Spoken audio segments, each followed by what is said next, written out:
मंत्री अमित शाह ने भोपाल दौरे पर देश के सभी राज्यों में कॉमन सिविल कोड लागू करने का संकेत देने के बाद से यूपी में भी इसको लेकर माहौल बनने लगा है। योगी सरकार में डिप्टी सीएम केशव प्रसाद मौर्य का मानना है कि यूपी में भी कॉमन सिविल कोड लागू होना चाहिए।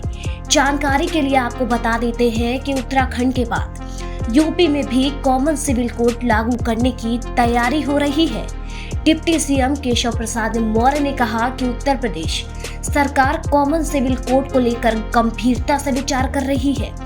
जिस प्रकार से उत्तराखंड सरकार ने कॉमन सिविल कोड लागू किया है, उसी प्रकार से प्रदेश की सरकार भी और देश के अन्य राज्यों में भी जहां भाजपा की सरकार है, वहां पर कॉमन सिविल कोड को लेकर गंभीरता से विचार चल रहा है।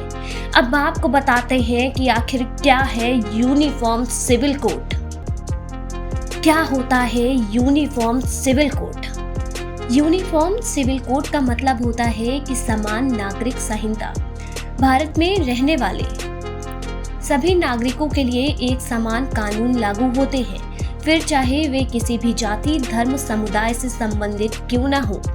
समान नागरिक संहिता में शादी, तलाक और जमीन जायदाद के हिस्से में सभी धर्मों के लिए केवल एक ही कानून लागू किया गया है, जिसका सीधा अर्थ है कि सभी नागरिकों के लिए एक कानून होगा। इसका किसी भी समुदाय से कोई संबंध नहीं होगा। इस कोड के तहत राज्य में निवास करने वाले लोगों के लिए एक समान कानून का प्रावधान किया गया है। इससे धन के आधार पर मिलने वाली छूट से लोगों को वंचित होना पड़ेगा।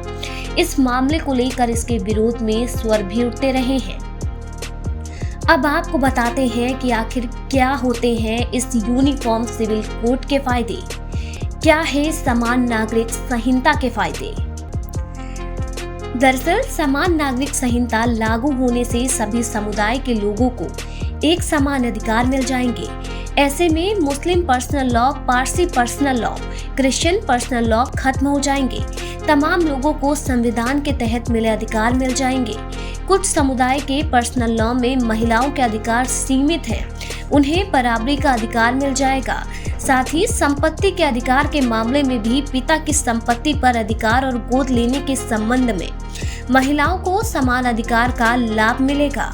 कुछ विशेष समुदाय इस कारण समान नागरिक संहिता का विरोध करती हैं।